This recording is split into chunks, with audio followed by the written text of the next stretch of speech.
Bienvenue à tous. Le secteur de l'immobilier représente une industrie à part entière. Et dans beaucoup de pays d'ailleurs, lorsqu'on parle de l'industrie immobilière, du secteur de l'immobilier, on parle de l'aménagement du territoire, de l'équipement, mais aussi du cadre de vie pour les citoyens.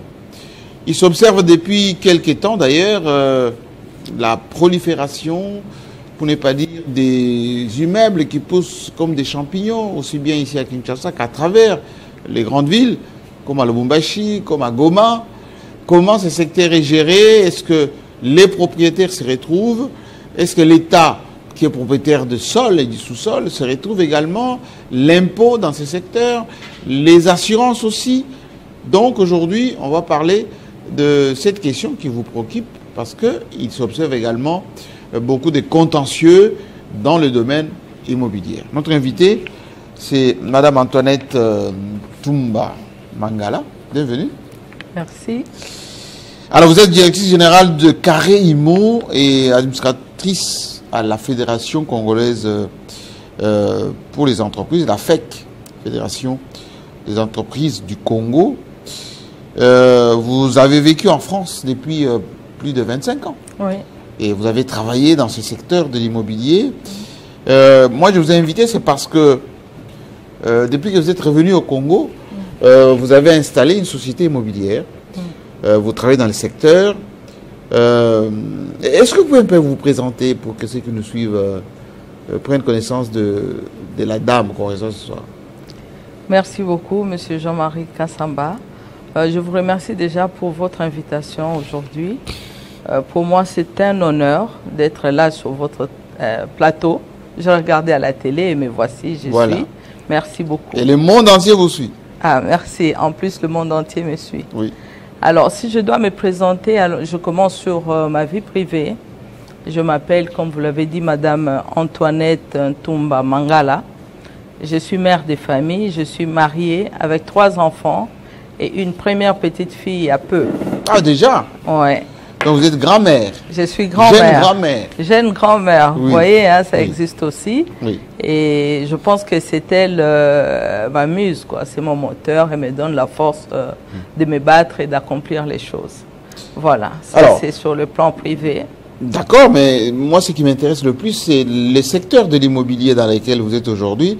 En France, qu'est-ce qui vous a poussé à aller dans le secteur et vous faisiez quoi exactement? Alors moi, de base, je suis d'une formation comptable. Vous êtes comptable? Oui, je suis comptable. Okay. J'ai travaillé longtemps comme comptable dans des sociétés, après dans des grands groupes qui étaient cotés en bourse. Mais je pense que je suis indépendante dans l'âme.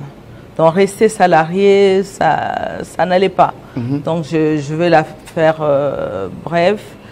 La première fois que j'ai créé ma boîte, c'était pas dans l'immobilier, c'était dans autre chose. J'ai créé ma première boîte en France. Je me suis cassé la figure. J'ai appris. C'est une expérience. C'était une expérience. Quand ça ne marche pas, c'est pas que vous êtes incompétente, c'est peut-être les circonstances qui ont fait que. Voilà, j'ai dit pour moi, l'échec n'existe pas, ce sont des leçons. Donc là, j'ai appris. Et je suis repartie travailler encore un peu pour me refaire une santé financière. Quelques années après, je recréé encore une entreprise dans l'import-export. Malheureusement, j'ai encore perdu. Et j'avais perdu beaucoup d'argent. Et je suis retournée travailler comme salarié. Vous êtes téméraire, hein? Il faut. On ne peut pas être entrepreneur sans l'aide. Et gagner du coup? Non, pas du coup. Je pense que ça n'existe pas gagner du coup. Il faut quand même un parcours de combattant pour y arriver. Donc là, comme j'avais perdu beaucoup d'argent, je me dis, je veux quand même rester dans l'entrepreneuriat, mais je ne veux pas dépenser l'argent que je n'ai pas. Donc il faut que je trouve la prestation de service. L'immobilier, je connaissais à titre personnel. On avait déjà acheté, revendu, fait des travaux, enfin, dans la vie de tout le monde, hein, quasiment. En France? Qui sont en France, hein, la vie des personnes propriétaires. Donc, je savais. Alors, en me renseignant, j'allais sur Internet, je me renseignais. J'ai vu qu'il y avait des choses à faire dans l'immobilier. Alors, je me dis, bon, tiens, c'est bien, parce que pour une fois, je ne veux plus mettre de l'argent. Je veux vendre sans avoir quelque chose à vendre et je veux acheter sans avoir de l'argent pour acheter. C'est comme ça que je me suis intéressée à l'immobilier. Alors en France, c'est très réglementé, c'est pas comme ici. j'ai dû repasser un BTS immobilier. Juste pour apprendre comment vendre dans l'immobilier, connaître les lois en la matière. Les lois, je me suis spécialisée dans le droit immobilier et j'ai fait des formations foncières, urbanisme et tout un panel de formations parce que bon, j'aime beaucoup apprendre. Je trouve que on arrête d'apprendre à la mort tant qu'on vit. Absolument. Et puis le monde dans lequel on évolue aujourd'hui va à une telle vitesse que il faut apprendre. Donc, j'ai fait beaucoup de formations qui ont fait de moi ce que je suis aujourd'hui. Alors, pour revenir à l'immobilier, donc je me renseigne, je vois il y avait des réseaux. Il y a l'un des plus grands réseaux, je postule. Et puis, on m'appelle un jour, vous êtes toujours intéressé, voilà. J'avais fait déjà les démarches pour avoir ma carte de transaction. J'ai pu intégrer les réseaux et c'est comme ça que j'ai commencé l'immobilier. Ça n'a pas été facile. Alors, on sait que dans les pays développés comme la France, les États-Unis, il y a souvent des sociétés immobilières reconnues, comme la Forêt, par exemple, en France. Voilà. Pour ceux qui sont en France, ils savent. Il y en a plusieurs, hein, où, effectivement, ils gèrent les patrimoines, soit des particuliers, soit des entreprises. Vous allez dans leur cabinet, dans leurs agences, vous trouvez des photos, ils ont des Internet, ils peuvent vendre en ligne, etc. C'est structuré. Oui. Avec les huissiers qui vont avec les notaires, etc. Est-ce que c'était facile pour vous d'évoluer dans cet environnement-là, qui est très cadré, hein? Oui, c'est vrai, c'est très cadré, mais ce qui aide, c'est l'apprentissage, la formation. Quand on est formé, on est armé pour entrer dans cet univers-là. Et c'est ce que j'ai fait. La première année, j'ai fait des formations, j'allais suivre des formations, j'ai fait toute la France pour apprendre. Et quand j'ai appris, j'ai pu travailler et j'ai pu m'imposer. Il y a beaucoup de gens qui m'ont dit, vous êtes noir, ça ne va pas marcher. Surtout. Il n'y a pas beaucoup de noirs. Non, mais vous vendez les maisons aux blancs. Je pense que quand on est compétent, le blanc, il ne regarde pas noir-blanc, il regarde la compétence. Et la compétence, c'est la formation. Et je l'avais et c'est ça qui m'a aidé à évoluer. Dans un environnement comme celui-là où il faut vivre, hein.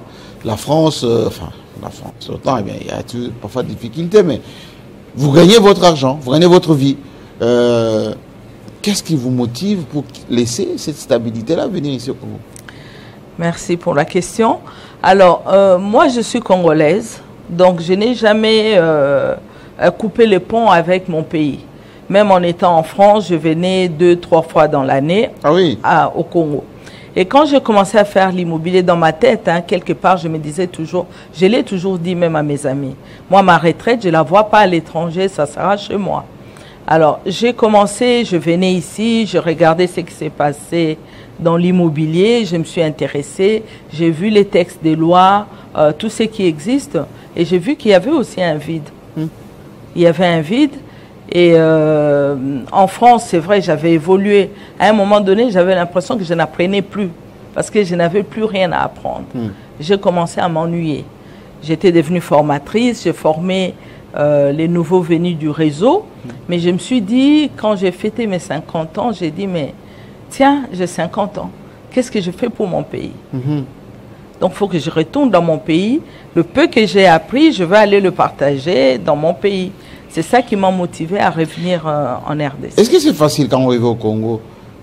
Excusez-moi du peu, hein, ceux qui nous suivent vont me le pardonner, mais les cafouillages que vous allez trouver ici, parfois le désordre, il y a des normes, pas des normes. Vous avez l'impression que les commissionnaires, là-bas vous étiez dans la société immobilière, vous trouvez ici des commissionnaires qui sont souvent sous les arbres, parfois certains sont réputés pas sérieux. Comment vous avez fait? Alors, c'est vrai que quand je suis arrivée, au départ, je me dis, bon, j'ai la connaissance. Moi, je vais les ramener je reviens de la France, je vais y arriver. Sauf que non, non, du tout. Ça va être facile? Pas facile, pas le même environnement. Il faut dire que l'immobilier en Europe, c'est vraiment cadré. Il y a les lois, tout est bien organisé, tout est cadré. Vous arrivez, la vase, elle est là, prête à être utilisée. Vous vendez un bien, les frais de notaire, la documentation, tout est formalisé. Tout est formalisé. Alors ici, quand vous arrivez? J'arrive déjà, je trouve que la profession, pour moi, c'est une profession orpheline. Orpheline? Orpheline. Orpheline ou bien qui navigue encore dans la matière? Non, j'ai dit orpheline parce qu'il n'y a pas il n'y a pas beaucoup de choses ni d'évolution par rapport à la profession. Je prends l'exemple, la plupart des agents immobiliers ici, ils sont dans l'informel. Oui. On dit que même la plus belle femme du monde ne donne que ce qu'elle a. Oui, mais vous les trouvez sous les arbres, avec des panneaux comme ça accrochés justement parce qu'ils sont orphelins. Une espèce de pancarte bizarre, là, voilà, immobilier tel, avec le numéro de téléphone. Parce qu'ils sont orphelins. Sans bureau, sans secrétariat. Parce qu'ils sont orphelins. Un enfant qui n'est pas orphelin vit dans un cadre où le parent l'envoie à l'école, l'accompagne pour qu'il y arrive. Mais les commissionnaires ici, ils sont orphelins. Qui les envoient, il n'y a pas de formation. Est-ce que ça les conforte pas? Est-ce qu'ils n'aiment pas ça? Non, non, moi je suis en train de mettre en place, bon je vais les dire, hein, qu'on arrive à faire la fédération de l'immobilier au Congo. Fédération de l'immobilier. Pour encadrer. Donc tous les commissionnaires, tous ceux qui se débrouillent, vous allez les rassembler. On va déjà les répertorier, les former pour une montée en compétences, les encadrer, parce que c'est dans l'intérêt de tous, leur intérêt et l'intérêt de l'État. Quand il y a une montée en compétences, ils vont pouvoir vivre de leur gagne-pain, et ça fait une autre classe moyenne qui va émerger. Parce qu'il y a beaucoup de précarité dans ce milieu-là. Beaucoup. Moi, ça me fait mal. Je leur dis, en Europe, l'agent immobilier, c'est quelqu'un, on a toujours les plus belles voitures, on a des investissements immobiliers, parce qu'on fait un métier noble. Mais ici, ils vivotent, parce qu'ils ne sont pas organisés. Et la plupart sont locataires d'ailleurs. Ils sont non ils seulement... sont même pas chez eux, locataires, ils tournent un peu là, comme ça. Il y a à boire et à manger, parce qu'ils travaillent pour beaucoup de gens qui ne sont pas commissionnaires, mais qui les utilisent. Donc là, je pense que si on veut y aller, il faudra encore une autre émission. Alors, mais ils ont besoin d'être encadrés, d'être formés pour qu'ils puissent... Ils sont en avant-première de la transaction immobilière. Alors dites-moi, pourquoi, quand on dit commissionnaire en RDC, c'est synonyme d'escroc? C'est vrai. Moi, je ne trouve pas ça péjoratif, parce qu'il y a beaucoup de gens qui me disent commissionnaire. Oui, je suis commissionnaire et je l'assume. Ce n'est pas péjoratif, c'est parce que justement les gens ont qu'est-ce qui a fait cette réputation? Parce que vous amenez du sérieux. J'étais dans votre bureau, je trouve que vous êtes bien installé, vous avez vos agents immobiliers qui sont sur le terrain, vous êtes équipés, etc. Mais pourquoi, bon, quand vous dites, ah, nana pas commissionnaire, nana tindi, tout ça, on sent quelque chose d'aléatoire. On a parlé de la formation, ils ne sont pas formés. C'est pour ça qu'on veut les organiser et les former. Je vous ai dit tout à l'heure, la plus belle femme du monde ne donne que ce qu'elle a. Ils ne sont pas formés. Qu'est-ce que vous voulez qu'ils vous donnent? Ils ne connaissent rien au droit immobilier congolais, même je ne sais pas, dans le commercial, ils ne connaissent pas. Ils sont dans l'informel. Il y en a beaucoup qui les font par défaut. Parce que mon frère a vendu sa maison, ben, je vais squatter pour qu'on retire l'argent des commissionnaires qu'on me donne. C'est souvent comme ça. Et malheureusement, les gens de la famille qui deviennent des commissionnaires. Ah, beaucoup, beaucoup. Et malheureusement, le pauvre commissionnaire qui, lui, en a fait son métier, ne se retrouve pas. Et il va se partager avec les gens de la famille. Il va se partager avec 10, 20 personnes, les gens de la famille, le propriétaire, le bailleur, enfin. Même les voisins qui étaient au courant de la famille. Même le voisin. Même vous, monsieur Jean-Marie, vous pouvez partager avec. Je touche pas à ces histoires. Non, c'est juste façon de parler. Comment vous vous êtes imposé ici à RDC? Comment je me suis imposé? Il faut dire que ça n'a pas été facile, parce que nous sommes arrivés avec une certaine rigueur. Quand les gens viennent, par exemple, je prends un exemple, un client qui vient, il dit, je vends la maison de mon frère. Je dis, est-ce que vous avez la procuration? Mon frère est en Europe. Vous avez la procuration? Non. Je veux une procuration légalisée du frère. Il y a pas, on ne prend pas de mandat. Ah oui. Il va aller voir le commissionnaire de la rue qui, lui, va accepter, il va vendre. Et après, 5 ans après, le frère revient, il dit, j'ai jamais donné, voilà. Il n'y a pas ma signature, il n'y a rien. Et le pauvre acheteur, comme il n'est pas formé, pour lui, il est content d'avoir acheté, il se retrouve au tribunal. Oui. Donc, du coup, dans nos tribunaux, on gère la partie visible de l'iceberg, mais la partie cachée reste là. Il faut former les commissionnaires, les outiller pour qu'ils accompagnent bien le consommateur congolais. Alors, une fois ici, j'ai appris, vous êtes déjà à la FEC. Ça devient encore plus sérieux. Pourquoi aller à la FEC? Est-ce qu'il y a l'immobilier? Est-ce qu'on traite de l'immobilier à la FEC? Alors, la FEC, c'est la Fédération des entreprises, hein, c'est le patronat. Vous êtes patronne? Je suis patronne. Oui. À partir du moment où on travaille, on veut bien asseoir sa notoriété, on va là où il y a les autres patrons. Donc, nous sommes partis à la FEC adhérer dans le patronat congolais parce qu'on est patron d'une entreprise congolaise. Et aujourd'hui, comment ça se passe? La question de l'immobilier est traitée aussi à la FEC parce que je signale qu'il y a beaucoup d'étrangers en ce moment. On parle des Indiens, de Libanais, qui construisent énormément avec on va dire, ces arrangements avec certains propriétaires qui ne peuvent pas moderniser leurs appartements ou leurs maisons. Ils attendent avec un Indien qui fait un immeuble des contrats de 30 ans, de 40 ans. Il fait un immeuble, il lui donne quelques appartements. Comment ça se passe à la FEC? Comment vous allez protéger les patrimoines congolais avec tout ça? Il faut dire que je viens d'arriver à la FEC. Je suis dans une phase où j'observe un peu ce qui se passe. Mais néanmoins, il y a plusieurs commissions. Il y a une commission des BTP et promoteurs immobiliers et ils s'occupent vraiment de la question de l'immobilier. Mon souhait, nous allons travailler, je suis dans la FEC, je suis administratrice à la FEC. Je veux apporter aussi mon apport à la FEC. C'est demain de sensibiliser des entreprises qui sont, aujourd'hui il y a quand même quelques agences installées qui sont sérieuses, les inciter à venir adhérer aussi pour que demain, on ait une commission des agences immobilières. Ce n'est pas interdit, ça va arriver, mais il faut qu'il y ait plus d'agences qui adhèrent. Alors, on va parler un peu de sujet qui fâche. Le ministre Mulendo, qui était là avant, avait institué maintenant, au niveau de la loi, qu'on doit tout notarier, on doit tout numériser. Parce qu'il y avait des gens qui vendaient des maisons, qui ne payaient pas des taxes à l'État sur la vente, etc. Est-ce que l'État congolais perd de l'argent avec tout ce que vous faites dans vos transactions? Alors, je veux dire, le ministre Mulendo, ils ont fait quand même un progrès, on va dire, au niveau des mutations. Il y a des choses qui sont mises en place. Je donne un exemple, on a fait une vente. Le vendeur et la vendeuse, elle était à l'est du Congo. Elle a donné la procuration à sa sœur. On est allé pour faire la mutation. Ils ont dit non, il faut que ça soit la procuration soit légalisée, mais dans son lieu de résidence. C'est des choses qui n'existaient pas avant. Aujourd'hui, quand on va faire une mutation, c'est assez cadré. On a fait des avancées. C'est sécurisé. Oui, la mutation. Est-ce qu'informatiquement c'est sécurisé? Est-ce que c'est les vraies personnes qui font la mutation? Il n'y a pas encore de numérisation, d'archivage numérique au niveau du cadastre, non. Ça n'existe pas encore. Oui. Mais je pense que si on y arrive, ça va aider à sécuriser les titres immobiliers.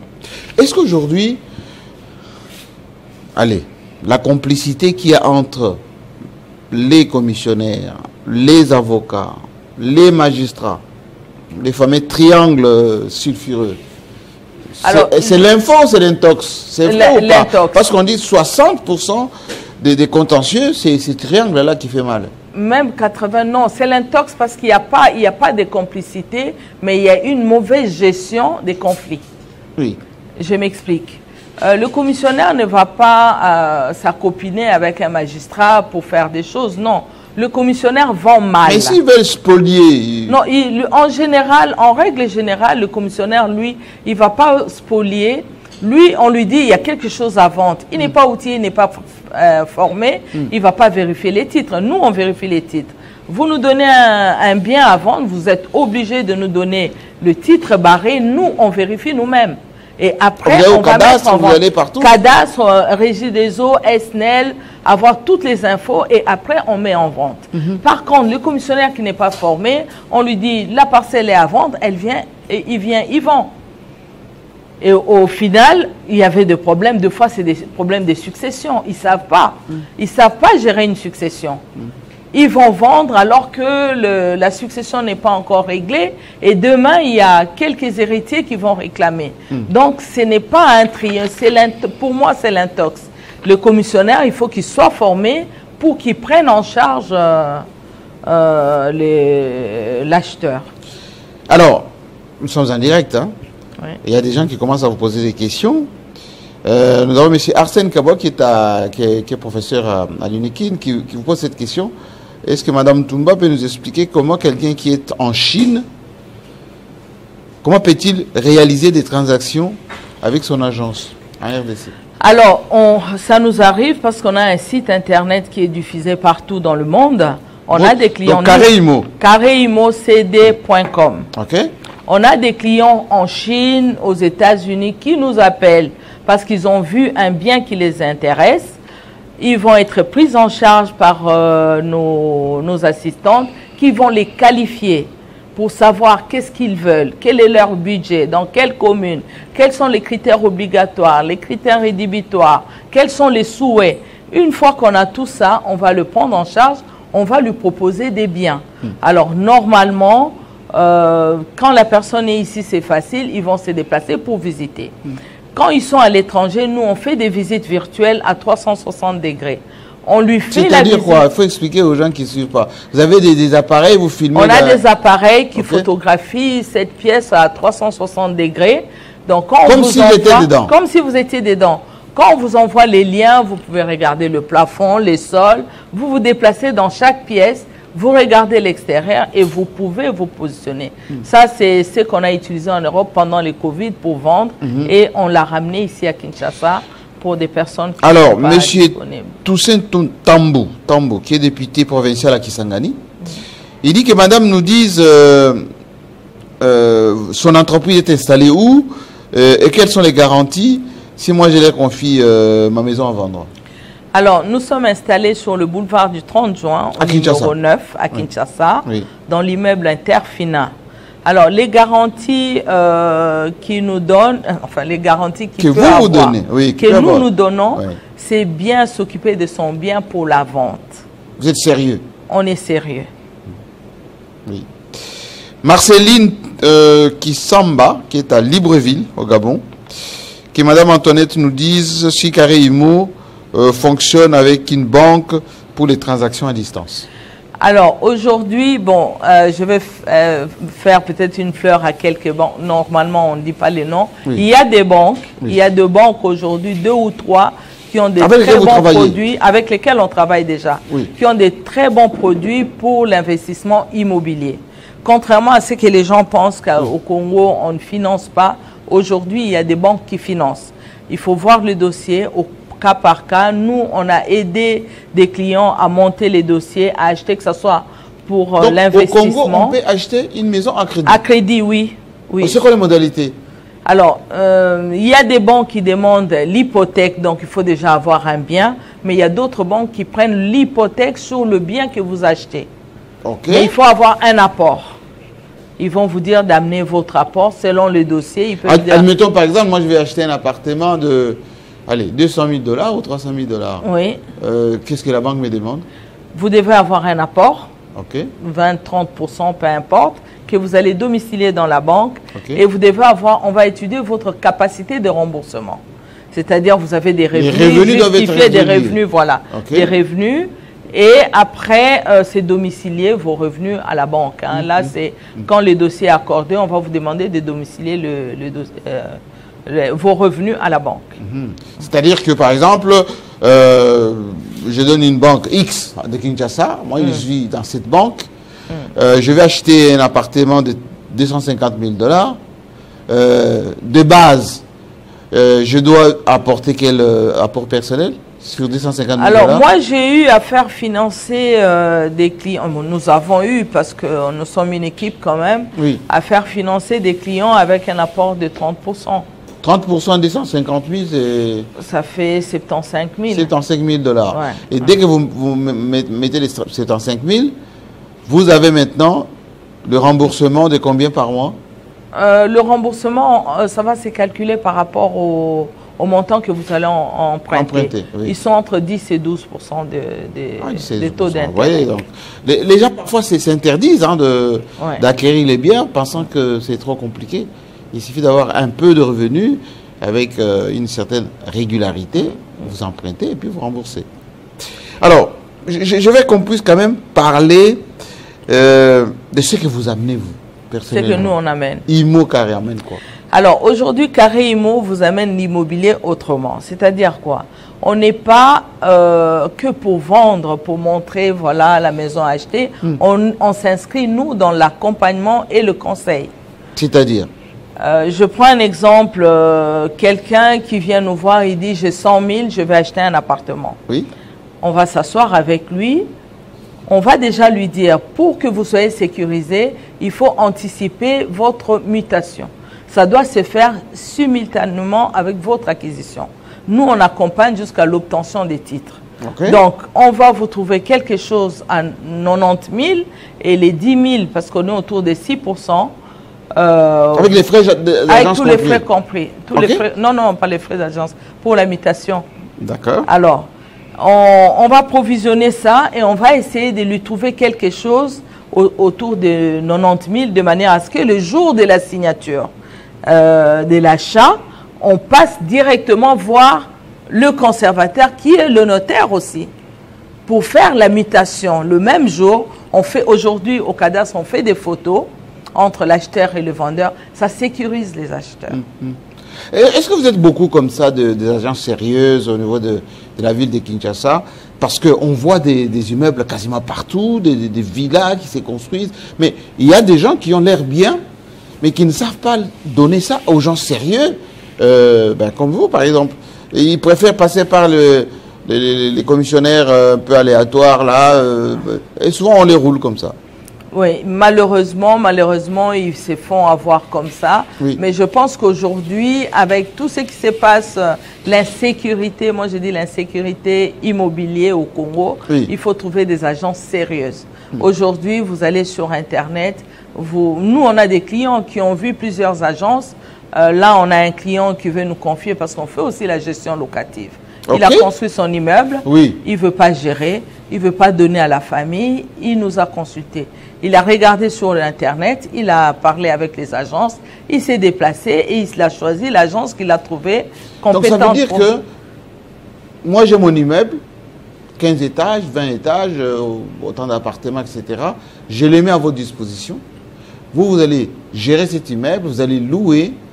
Et à la fin de chaque mois, moi, je me contente de mon virement. Exactement. En fait, bon, c'est vrai que je n'ai pas présenté Carré IMO alors qu'il fallait.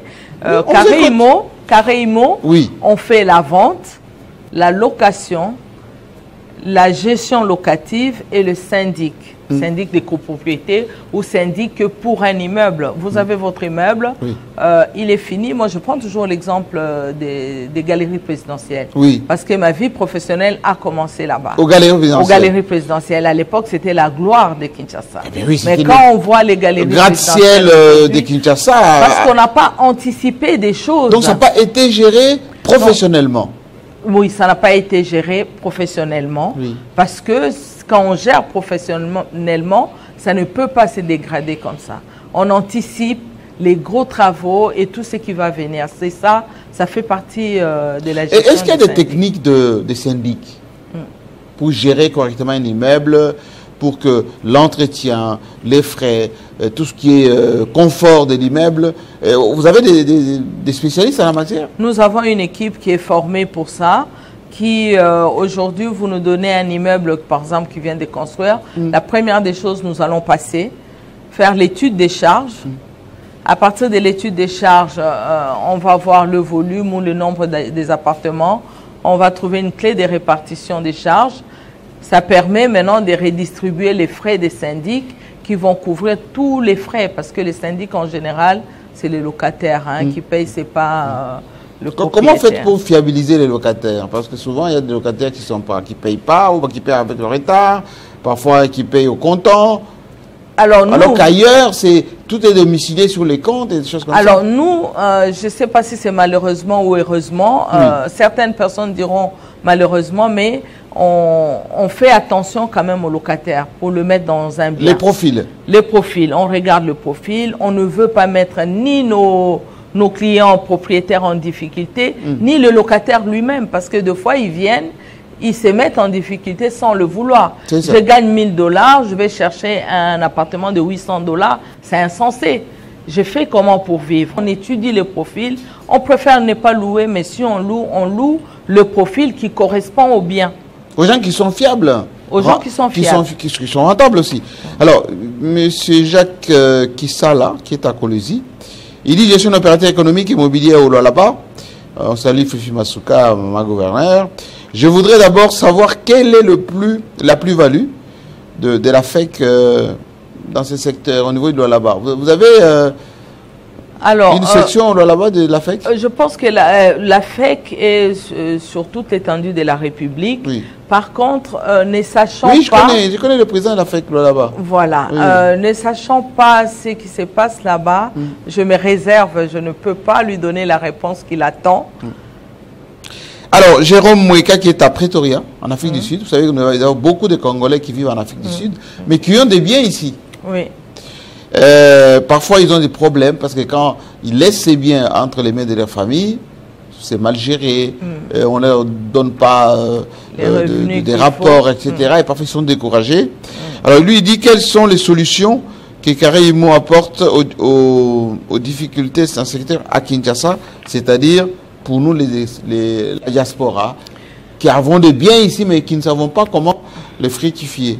Alors, l'avantage, il est à faire à la diaspora. Oui. Donc, je connais la difficulté de la diaspora. Je suis issu de la diaspora. Oui. Donc, je connais cette difficulté-là des délégués. Alors, ce que je peux dire, c'est qu'il faut déléguer à la bonne personne. Deux fois, on met nos familles en situation de piège. Ils ne sont pas gestionnaires immobiliers, ils ne sont pas syndics. Vous leur donnez un travail qu'ils ne connaissent pas. Ils vont se débrouiller, ils vont le faire mal. Ce n'est pas de leur faute, c'est parce qu'ils ne savent pas. Le conseil que je peux donner, c'est... Donc, ils récupèrent les loyers, ils consomment les loyers. Voilà. Au lieu de sécuriser les loyers sur les comptes... Il fait un changement d'affectation des revenus. Donc, confiez-vous à un professionnel, on fera un contrat et on est jugé sur base des contrats. Il y a un certain nombre de choses qu'on va mettre dans le contrat et nous, on s'oblige à respecter et le propriétaire aussi. Est-ce que vous pouvez aussi gérer les chantiers? Autrement dit, quelqu'un qui vient, il veut construire son immeuble, sa maison, etc. Il met son architecte à votre disposition et l'architecte construit jusqu'à la fin et puis vous récupérez l'immeuble. Est-ce que vous vendez aussi sur plan? Oui. Aujourd'hui, à Kinshasa, on vend beaucoup sur plan. Oui. Il y a une paire d'années, les gens n'arrivaient pas. Mais vendre sur plan, pour ceux qui nous suivent, c'est vendre des maisons qui ne sont pas terminées, mais ouais, on a en déjà état le de plan. futur achèvement, oui. Oui, oui. Il y a le plan, il y a l'emplacement et on vend, on propose. Alors, quand on vend le sur plan, souvent, ça commence par des réservations. Okay. C'est bien pour les gens qui achètent parce que vous n'êtes pas obligé de tout débourser d'un coup. Vous donnez un acompte et vous échelonnez le restant jusqu'à l'achèvement des travaux. Est-ce que c'est plus intéressant ou pas? C'est très intéressant. Je donne un exemple. Il y a des immeubles ici à la Gombe, vous achetez sur plan. Quand le projet commence, c'est moins cher. Oui. Plus on arrive à l'achèvement des travaux, le prix augmente aussi. Donc, quelqu'un qui achète... quand c'est vraiment au début, il achète beaucoup moins cher. Des fois, on gagne 20%. À 20% carrément? Ah oui. D'accord. Alors, j'aimerais que vous rassurez ceux qui nous suivent en ce moment. Qu'est-ce qu'ils ont à gagner en venant chez vous? Alors, qu'est-ce qu'ils ont à gagner? C'est vraiment l'accompagnement sur mesure parce que chaque projet est différent et chaque personne est différente. Venir chez nous, c'est la garantie d'être accompagné, d'avoir un accompagnement qui correspond à ses besoins. Un projet immobilier, c'est un projet de vie. Alors nous sommes là pour vous accompagner et conseiller aussi. Parce que ça arrive qu'on dise aux clients, n'allez pas sur tel secteur parce que votre projet est comme ça, il faut aller sur l'autre secteur. Et les commissionnaires indépendants, s'ils viennent chez vous, s'inscrire dans votre cabinet, parce que c'est un métier quand même libéral, hein? Oui. Vous pouvez le mettre sous couvert de votre agence et puis ils vous amènent des affaires et ils ont leur pourcentage. Alors nous avons beaucoup de commissionnaires qu'on a, c'est des indépendants, oui. Mais on les forme. Ah, vous les formez? Parce que Carré Imo, c'est une identité. Le commissionnaire qui va se promener avec le nom de Carré Imo doit pouvoir défendre cette identité. C'est pour ça qu'il passe par des formations avant d'aller représenter Carré Imo. Vous voyez que les gens insistent, hein? Il y a M. Siméon Luanga qui est au Canada, avec décalage horaire, hein, c'est encore intéressant. Il dit, quel est le vrai accompagnement des carrés IMO aux clients s'ils viennent chez vous? Dans l'ordre, ils font quoi? Ils signent un contrat, ils font comment? Alors, quand ils viennent chez nous, avant de signer le contrat, déjà, on les reçoit, on les écoute, on est à leur écoute pour qu'ils définissent leurs besoins. À partir du moment où ils ont défini leurs besoins, c'est là qu'ils signent un contrat que nous, on appelle un mandat. Ça peut être un mandat de recherche pour quelqu'un qui cherche à acheter ou à louer. Ça peut être un mandat de vente pour quelqu'un qui vend. Mais c'est surtout, on est à leur écoute pour les accompagner en fonction de leurs besoins. C'est vraiment au cas par cas. Quel est le taux de pourcentage que vous prélevez chez vous?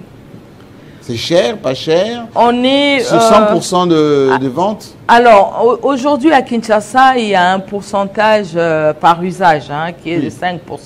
5%. Mais ça arrive dans des transactions qu'on soit en dessous de ça. Encore une fois, c'est au cas par cas. En tout cas, merci beaucoup. Nous, on va vous suivre. J'ai eu la chance de visiter vos installations sur le boulevard du 30 juin. Vous êtes très, très bien installés. Et j'espère que ceux qui vous suivent maintenant peuvent se rapprocher. Parce qu'il y a beaucoup de gens qui ont des biens ici à Kinshasa, qui hésitent souvent, qui ont peur, ou parfois qui ont été abusés dans leur bonne foi. Et je pense qu'avec des gens sérieux comme vous, ils peuvent s'en sortir.